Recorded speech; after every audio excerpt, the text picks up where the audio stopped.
Hi guys, good morning అందరికీ. Welcome to loan agency YouTube channel.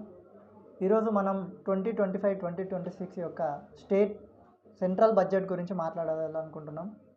So ఇది రీసెంట్గా ఫిబ్రవరి 1 రోజు మన నిర్మలా సీతారామన్ గారు అయితే ప్రవేశపెట్టారు.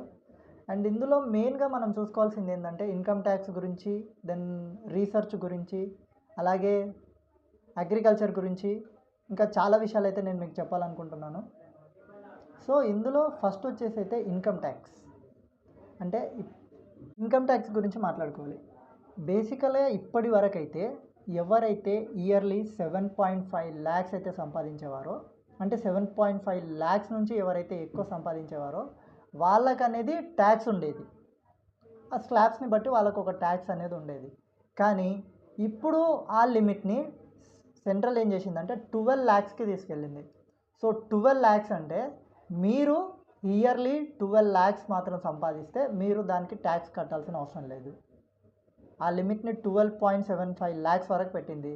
అండ్ మీరు పర్టికులర్ ఇప్పుడు 13 ల్యాక్స్ కనుక సంపాదించింది అనుకోండి, సో మీరైతే దానికి ఖచ్చితంగా ట్యాక్స్ కట్టాలి. దాన్ని స్లాబ్స్ని బట్టి ఉంటుంది.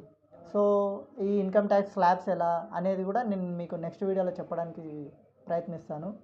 అండ్ ఇంకోటి, టీడీఎస్ టీసీఎస్ పరిమితులు అనేది పెంచింది. అంటే ఇప్పుడు మనం వృద్ధులకు ఫిక్స్డ్ డిపాజిట్ పైన చేస్తాం కదా, సో ఆ టీడీఎస్ని 50,000 నుంచి 1 ల్యాక్కి పెంచేసింది. అలాగే అద్దెపై టీడీఎస్, ఇప్పుడు మనం ఎవరికైనా హౌస్ రెంట్స్ ఇస్తాం. సో మీరు ఒక నెలకి కనుక 2.4 ల్యాక్స్ అనేది హౌస్ రెంట్ మీకు వస్తుందంటే దానిపైన మీరు ట్యాక్స్ కట్టాల్సి ఉండేది ఇది వరకైతే 2024 బడ్జెట్ వరకైతే. సో దాన్ని ఇప్పుడు ఏం చేశారంటే 6 ల్యాక్ పెంచింది. అంటే మీరు ఇప్పుడు ఇయర్లీ లైక్ మంత్లీ లేదంటే ఇయర్లీ మీరు ఒక 6 ల్యాక్ కనుక మీకు అద్దె కింద వచ్చింది అనుకోండి, మీరు దానికి ట్యాక్స్ కట్టాల్సి ఉంటుంది. నెక్స్ట్ అగ్రికల్చర్ గురించి. ఇందులో ఏంటంటే ప్రధానమంత్రి ధన్ కృషి యోజన, ధన్ ధాన్య కృషి యోజన. అంటే దీని ద్వారా ఏం చేయాలంటే వాళ్ళు బేసికల్గా సెంట్రల్ ఏం చేసిందంటే ఫార్మర్స్ యొక్క ఇన్కమ్ని పెంచడానికి ట్రై చేస్తుంది. సో దీని ద్వారా ఇంకోటి వ్యవసాయ రుణాలు కూడా.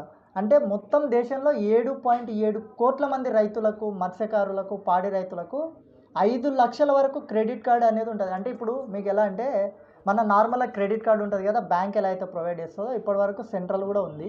సో సెంట్రల్ కూడా మీరు ఆ క్రెడిట్ కార్డ్ని తీసుకెళ్ళి మీకు కావాల్సిన లైక్ పురుగుల మందైనా కానీ మీకు మీకు మీకు ఏదైతే యూజ్ అవుతుందో అది తీసుకోవచ్చు. సో సెకండ్ వన్ వచ్చేసి మెయిన్గా అగ్రికల్చర్ అండ్ విలేజ్ డెవలప్మెంట్ పైన అయితే ఫోకస్ చేసిండ్రు. సో ఇందులో ఏమైందంటే ఆల్ ఓవర్ ఇండియాలో 7.7 క్రోర్స్ అంటే 7.7 కోట్ల మందికి గాను లైక్ అందులో రైతులు ఉండొచ్చు, మత్స్యకారులు ఉండొచ్చు, పాడి రైతులు ఉండొచ్చు, వాళ్ళకనేది క్రెడిట్ కార్డ్ లిమిట్ని పెంచింది. అంటే ఇప్పటివరకు మనకు క్రెడిట్ కార్డ్ అనేది సర్టెన్ 2.5 లాక్ 3 లాగా లిమిట్ ఉండేది. సో దాన్ని 5 ల్యాక్స్ చేసిండ్రు బేసికల్గా. సో ఇప్పుడు కొంత లోన్ తీసుకున్నారు, మీరు ఈఎంఐ కింద కట్టారు, అలా చేస్తూ ఉంటే మీకు అనేది లోన్ పెరుగుతూ ఉంటుంది క్రెడిట్ లిమిట్. లేదంటే మీకు ఇంకా క్రెడిట్ అనేది ఇవ్వరు. అండ్ మూడోది వచ్చేసి research, science, technology and research గురించి.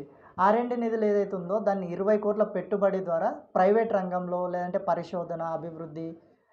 ఇన్ఫర్మేటివ్ వీడియోస్ కోసం మా ఛానల్ని సబ్స్క్రైబ్ అవ్వండి.